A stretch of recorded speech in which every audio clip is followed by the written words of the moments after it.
Hello students, welcome back to Prepon. We are doing revision of Indian history.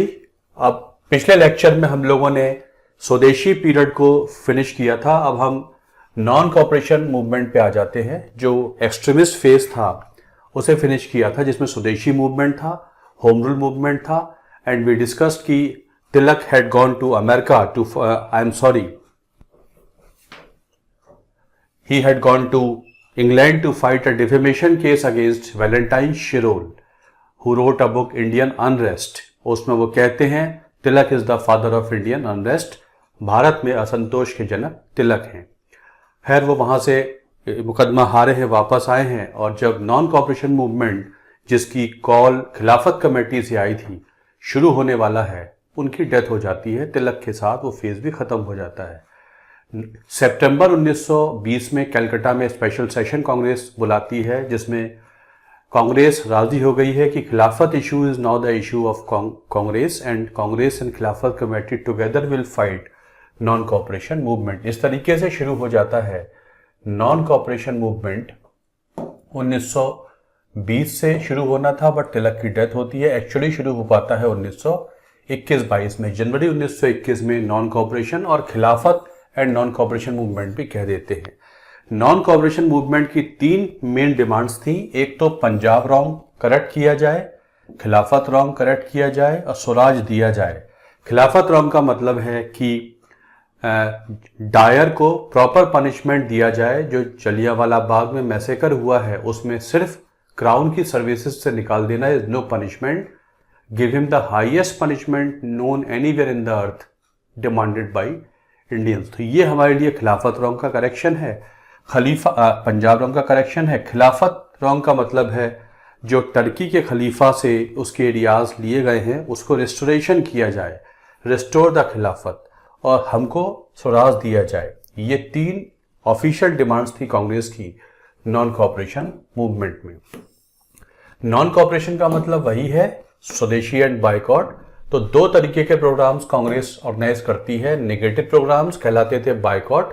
Negative programmes को हम boycott समझ सकते हैं, और पॉजिटिव प्रोग्राम्स को स्वदेशी. उधर की टर्मिनोलॉजी में नेगेटिव प्रोग्राम्स और पॉजिटिव प्रोग्राम्स लिख देते हैं. तो बायकॉट सामान का होना चाहिए, अंग्रेजी विदेशी कपड़ों का होना चाहिए. खासतौर से कपड़ा बहुत आता था मैनचेस्टर की कंपनियों से, कॉटन के गारमेंट्स आते थे, उनका बहिष्कार हो. और इस बहिष्कार के चलते 1921 में आधा इंपोर्ट हो गया था जितना वहां से आता था.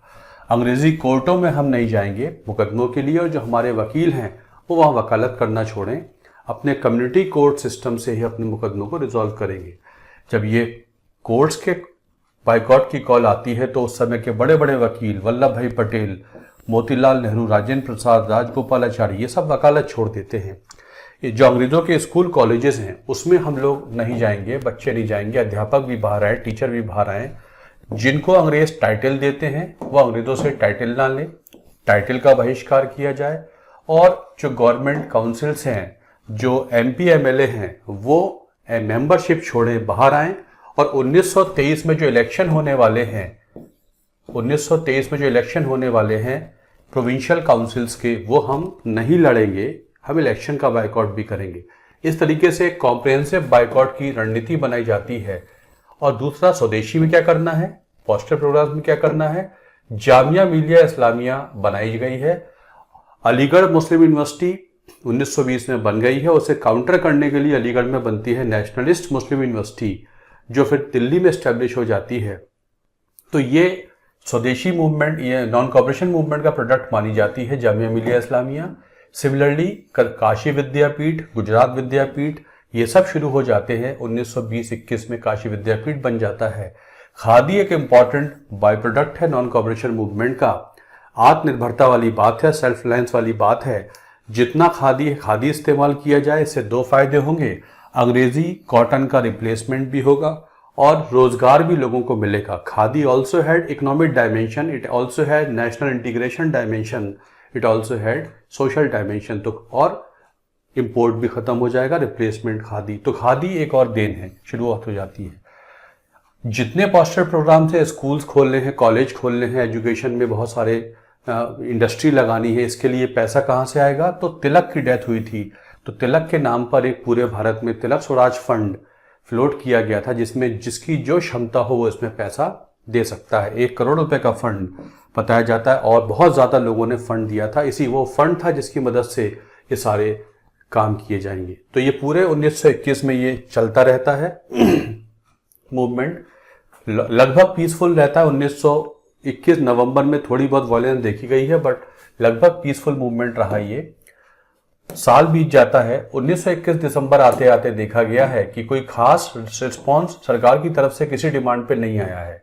जब ऐसा होता है तो कांग्रेस एक डिमांड करती है कि अगर हमारी बात नहीं मानी जाएगी तो अब हम रेवेन्यू भी नहीं देंगे। शुरू में तो रेवेन्यू दे रहे थे, रेवेन्यू को नहीं रोका गया था, हम रेवेन्यू देना भी बंद करेंगे, हमारी डिमांड मानी जाए।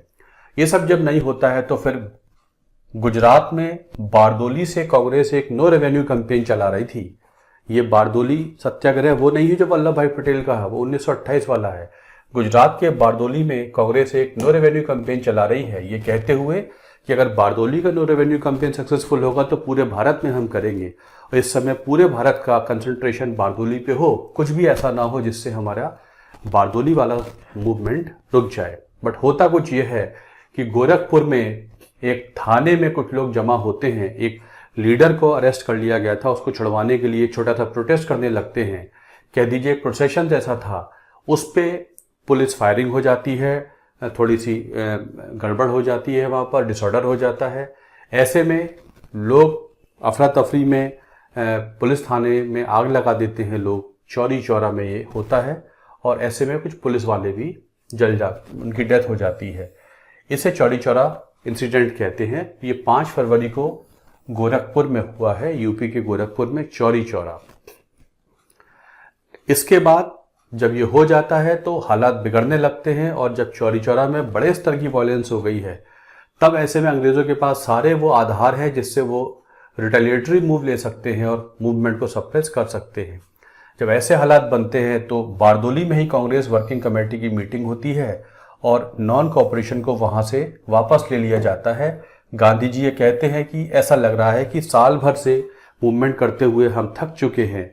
वायलेंस का मतलब है कि हम फ्रस्ट्रेटेड हैं, हमारी एनर्जी लेवल डाउन जा चुका है, हमारे अंदर और क्षमता नहीं है चलने की। इसलिए इससे पहले कि सरकार हमको जबरन फोर्सफुली वापस भेजे, हम खुद ही कुछ समय के लिए वापस हो जाते हैं।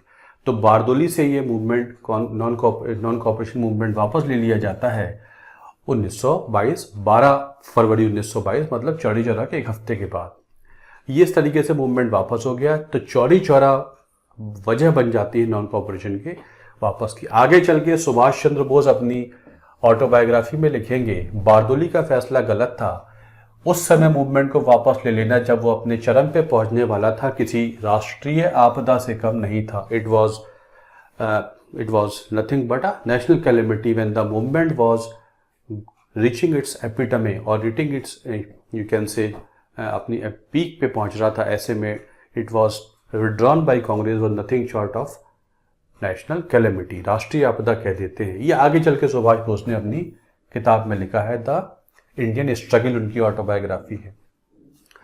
बहरहाल ये वापस हो जाता है, नॉन कोऑपरेशन खत्म हो जाता है। ये पहला मूवमेंट था जो पूरे भारत में हुआ है और बड़े स्तर पे लोगों ने इसमें भाग लिया है, मास बेस बन गया है।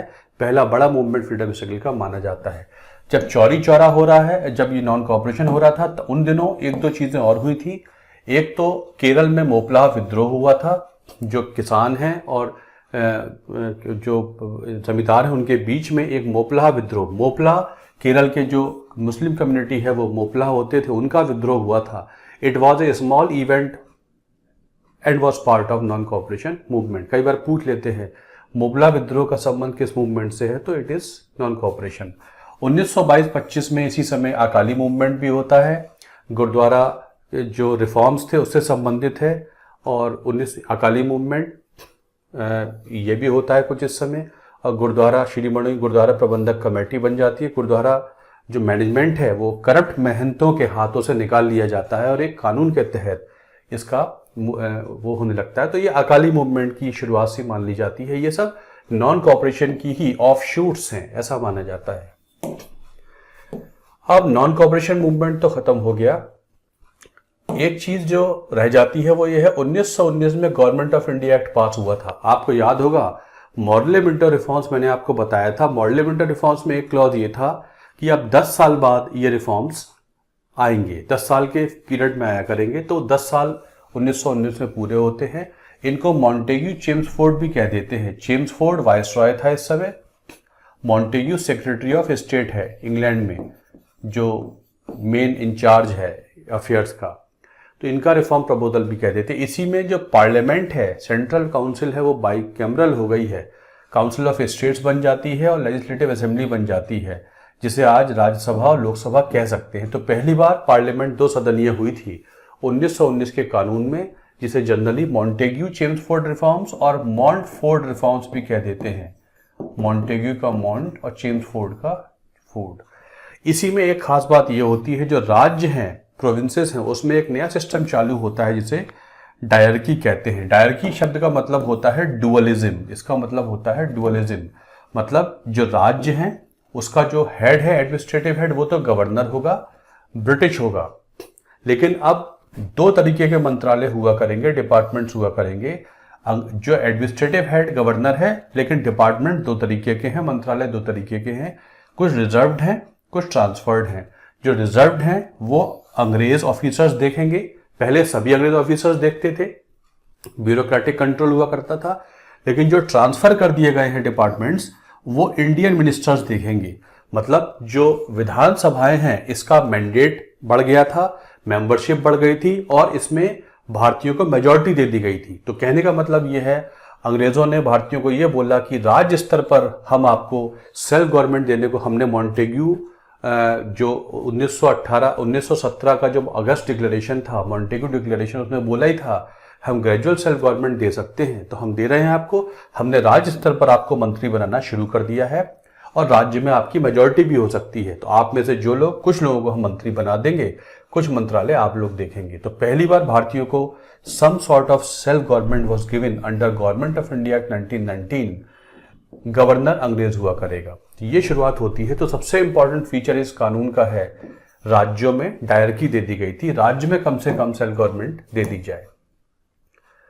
अब 1922 में जब नॉन कोऑपरेशन वापस ले लिया जाता है, तो अब कांग्रेस में प्रॉब्लम हो जाती है। 2 गुट बन जाते हैं, एक है प्रो चेंजर्स, एक है नो चेंजर्स। अब बात होती है किया क्या जाए। 1922 में कांग्रेस में ये प्रॉब्लम आती है, कुछ लोग तो कहते हैं कि नॉन कोऑपरेशन को रिज्यूम कर लो, वापस लेना गलत है। कुछ कहते हैं कि कन्याकुमारी में छोटे से इंसिडेंट के लिए कश्मीर को सजा क्यों दी जाए, मतलब चौरी चौरा एक छोटा सा इंसिडेंट है जो भारत के एक छोटे हिस्से में हुआ है, उसकी वजह से पूरा मूवमेंट वापस ले लेना गलत है।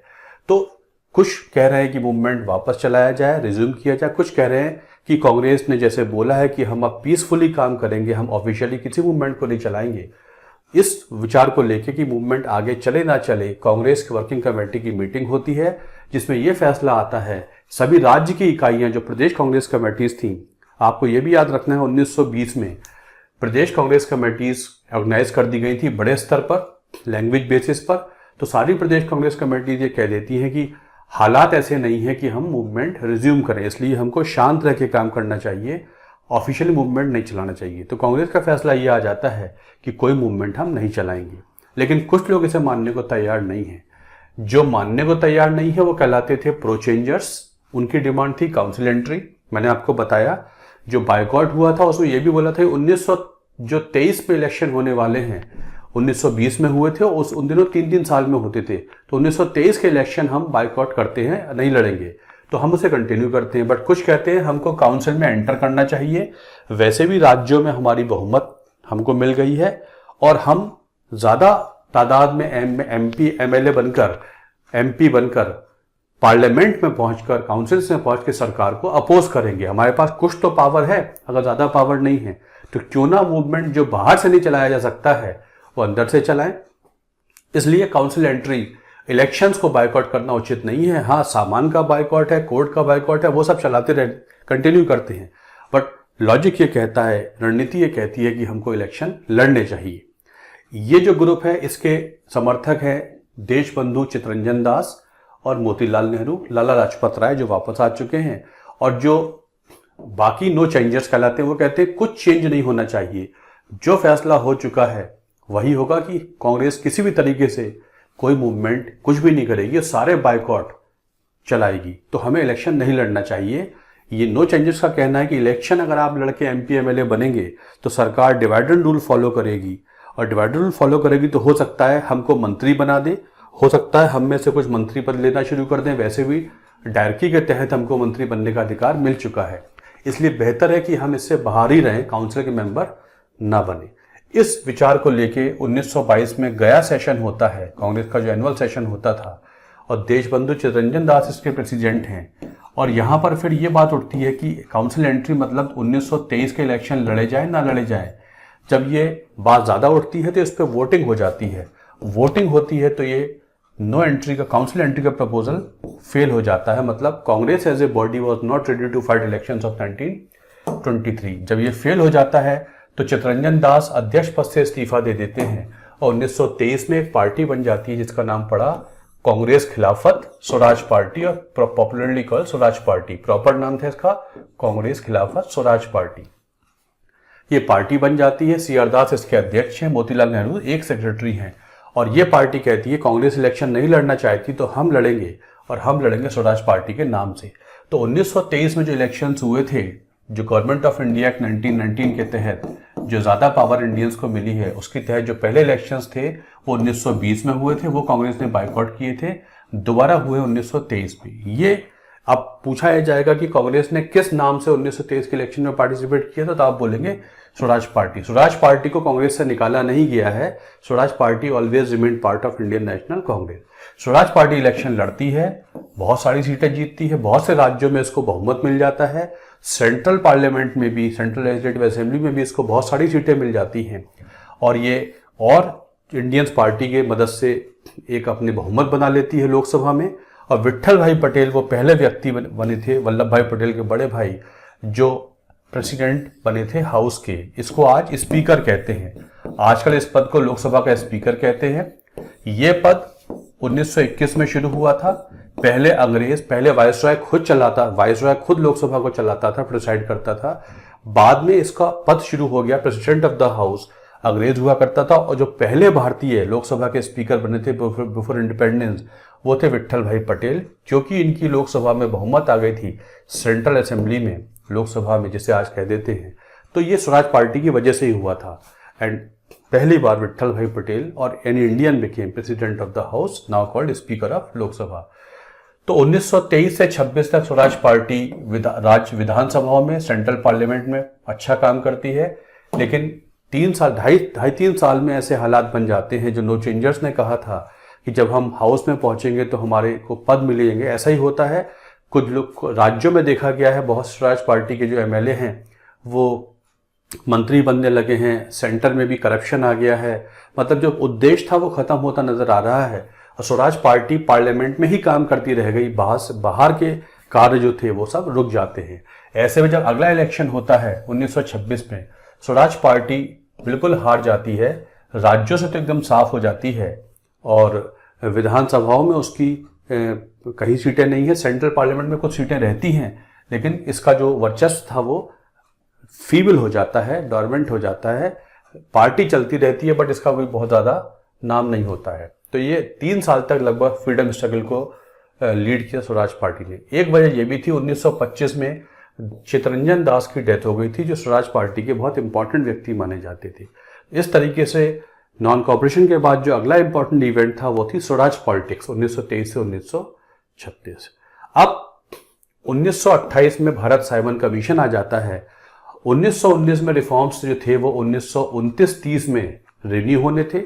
वो जो अगले रिफॉर्म प्रपोजल है, जैसे मॉन्टेग्यू चेम्सफोर्ड आया है, गवर्नमेंट ऑफ इंडिया 1919 को रिव्यू करना है, क्योंकि 10-10 साल में आते थे। तो ये बात होती है कि एक साइमन कमीशन इंग्लैंड से भेजा जाएगा, जो भारत में हालात पढ़ेगा, समझेगा और रिपोर्ट बैक करेगा गवर्नमेंट ऑफ इंग्लैंड को कि 1929-30 में जो रिफॉर्म्स देने हैं वो क्या होने चाहिए। साइमन कमीशन जब भारत अनाउंस होता है 1927 नवंबर में, तो साइमन कमीशन में सभी लोग अंग्रेज हैं, भारतीय कहते हैं। वो कमीशन जो भारतीयों को संविधान बनाने के लिए आ रहा है, भारतीयों के रिफॉर्म्स डिसाइड करने के लिए आ रहा है, उसमें भारतीय भी होने चाहिए। बिना भारतीयों का साइमन कमीशन हम स्वीकार नहीं करेंगे।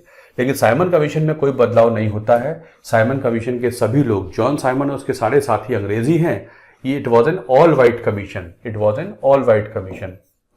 ऑल वाइट का मतलब है all the members were white. तो भारतीयों की ऑब्जेक्शन साइमन कमीशन के आने के अगेंस्ट नहीं थी, उनका ऑब्जेक्शन था कि इसमें भारतीयों को लिया जाए। वो कमीशन जो भारतीयों के संविधान के बारे में बात करने आ रहा है, उसमें कोई भी भारतीय ना हो, ये संभव नहीं है। बहरहाल ये कमीशन आ जाता है, जब ये आके काम शुरू कर देता है तो भारत में शुरू हो जाता है एंटी साइमन कमीशन एजिटेशन। ये शुरू हो जाता है पूरे भारत में, जहां जहां साइमन कमीशन काम करेगा, स्टडी जाएगा अपने अध्ययन के लिए, किस राज्य में क्या कंडीशंस हैं, क्या देना चाहिए, वहां की लोकल इकाई एक प्रोटेस्ट निकालेगी। ऐसे ही जब लाहौर में साइमन कमीशन काम कर रहा था, पंजाब की कैपिटल लाहौर में एजिटेशन को लीड कर रहे हैं, I am sorry Lala Lajpat Rai Simon Commission के अगेंस्ट, और उसी में जब लाठीचार्ज हो जाता है, स्कॉट नाम का पुलिस ऑफिसर लाठीचार्ज कर देता है, उसमें इंजर्ड हो जाते हैं और उनकी डेथ हो जाती है। तो साइमन कमीशन एजिटेशन में लाजपत राय की डेथ हो जाती है, जिसका बदला 1 महीने के अंदर ले लिया है भगत सिंह, चंद्रशेखर आजाद वगैरह ने। वो हम अलग से डिस्कस कर लेंगे। उधर जब साइमन कमीशन काम कर रहा है, 1930 में साइमन कमीशन अपनी रिपोर्ट सरकार को सौंप देता है। मीनवाइल जब साइमन कमीशन भारत में काम कर रहा है, तब भारतीयों ने 1928 में एक नेहरू कमेटी बनाई है। उन्होंने कहा है कि हम खुद अपनी कमेटी बना के संविधान बनाएंगे। अंग्रेजों ने चैलेंज दे दिया था भारतीयों को कि साइमन को आप काम करने नहीं दे रहे हैं, जो आपके लिए रिफॉर्म बना रहा है। और मैं जानता हूं वहां का जो सेक्रेटरी ऑफ स्टेट है, उसने बोल दिया था उस समय कि सारे भारतीय मिलकर भी ऐसा एक संविधान नहीं बना सकते जिसपे सब एक मत हो। उस चैलेंज को भारतीयों ने लिया है। मोतीलाल नेहरू की अध्यक्षता में कमेटी बनती है, मोतीलाल नेहरू कमेटी और नेहरू कमेटी, और ये साइमन कमीशन के पैरेलल काम करती है। बर्किनहेड नाम के सेक्रेटरी ऑफ स्टेट ने पहले बोला था कि भारतीय एकजुट नहीं है, वो कभी एक संविधान पर राजी नहीं हो सकते हैं। नेहरू कमेटी की रिपोर्ट 1928 दिसंबर में आ जाती है। नेहरू कमेटी के कुछ रिकमेंडेशंस ये थी कि भारत को डोमिनियन स्टेटस दिया जाए, सभी को वोट देने का अधिकार दिया जाए, एडल्ट फ्रेंचाइज दिया जाए, राइट टू वोट दिया जाए, फंडामेंटल राइट्स की बात करते हैं, जॉइंट इलेक्टोरेट्स होंगे। आपको याद होगा 1909 के रिफॉर्म्स में मुस्लिम्स को पृथक निर्वाचन का अधिकार मिल गया था, सेपरेट इलेक्टोरेट। उसको ये अपोज करते हैं, कहते नहीं सभी लोग सबको मिलके वोट करेंगे। ये हो सकता है प्रोपोर्शन के बेसिस पर मुस्लिम्स के लिए सीटें सुरक्षित कर दी जाएं, बट मुस्लिम्स के लिए मुस्लिम्स ही वोट करेंगे, ये नहीं है। हम जॉइंट इलेक्टोरेट की बात करते हैं। अब साइमन कमीशन नेहरू रिपोर्ट, सभी पार्टियां इसमें शामिल हैं। जब इसको रिव्यू होता है दिसंबर 1928 में, सभी पार्टियां मिलके इसको रिव्यू करने के लिए बैठती हैं, तो मुस्लिम लीग और हिंदू महासभा इसको राजी नहीं है इस पर, इसके रिकमेंडेशन को लेके, और फाइनली ये फेल हो जाती है। मतलब सभी पार्टियां राजी नहीं होती हैं।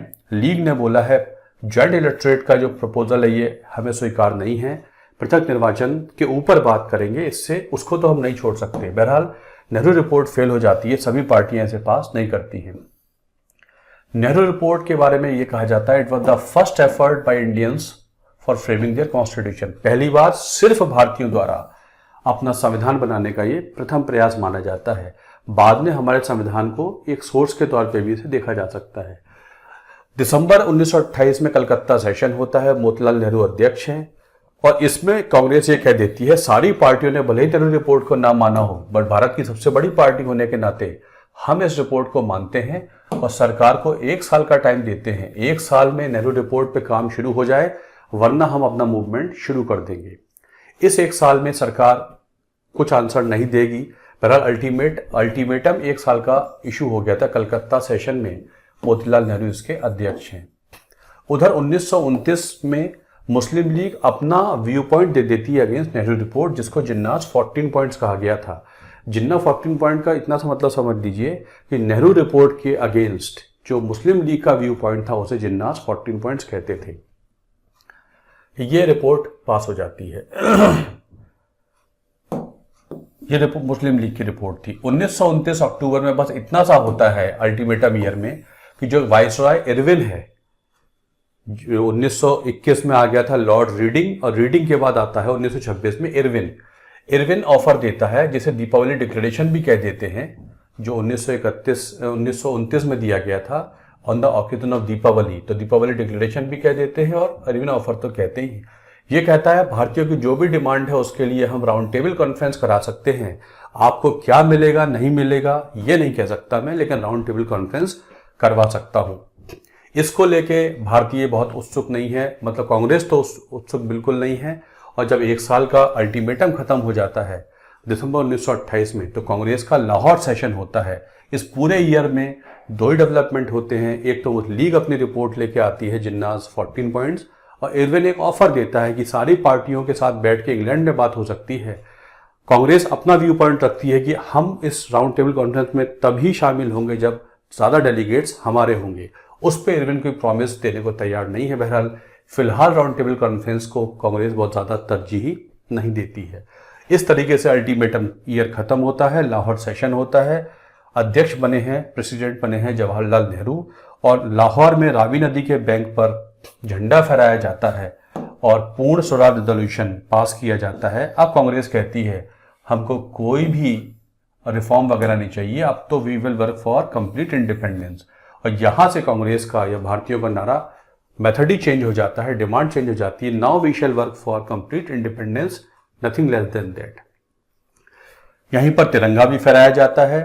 मैंने आपको बताया था 1921 में पिंगला वेंकैया ने झंडा तैयार कर दिया था, गांधी जी ने अप्रूव कर दिया था, और वही झंडा कांग्रेस का झंडा था जो बाद में तिरंगा बन जाता है।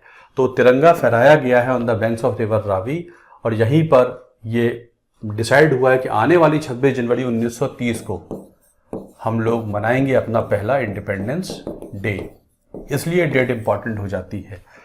और उधर यहीं पर यह बात भी जान लीजिए, स्टटगार्ट जर्मनी में 1907 में एक मीटिंग हुई है कॉलोनीज के रिप्रेजेंटेटिव्स की, झंडे की बात से संबंधित है ये, और वहां पर मैडम भीकाजी कामा भी गई हैं और उन्होंने पहली बार भारत को रिप्रेजेंट करने के लिए एक तिरंगा बनाया था। तो अगर झंडे की बात करें तो 1906 का जो कलकत्ता सेशन था वहां भी झंडा इस्तेमाल हुआ है। दूसरा यह कलकत्ता में 1906 में जब सेशन चल रहा था, और 1907 में स्टटगार्ट जर्मनी में जो जितने भी कॉलोनीज हैं, अंग्रेजों की गुलाम देश हैं, उनके रिप्रेजेंटेटिव्स आए हैं एक मीटिंग करने के लिए।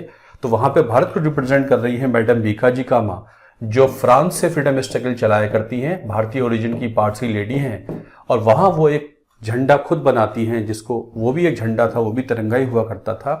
तो ये एक और झंडे संबंधित इंफॉर्मेशन है, ये आपको बता चुका हूं मैं। इस तरीके से बात आ जाती है 1929 खत्म हो जाता है और शुरू हो जाता है अगला movement called civil disobedience movement. और लाहौर कांग्रेस में गांधी जी को कांग्रेस अनुमति दे देती है कि क्योंकि हमारा कोई भी बात नहीं मानी गई है इसलिए हम मूवमेंट रिज्यूम करते हैं, और गांधी जी चाहे जैसे चाहे मूवमेंट को रिज्यूम कर सकते हैं। इस तरीके से अगला बड़ा मूवमेंट शुरू होता है सिविल डिसोबीडियंस मूवमेंट 1930 से 34। This was one phase of this period, Gandhian phase में। चलिए अगले लेक्चर में हम इसे आगे बढ़ाएंगे, उसे देखेंगे। Hope you are getting this revision very well. आपका फायदा हो रहा है, आपका एग्जाम बहुत करीब है, आपके बहुत फायदे की ये बात है। अगले लेक्चर में देखेंगे सिविल डिसोबीडियंस मूवमेंट। चलिए, thanks a lot for watching this video. Thank you.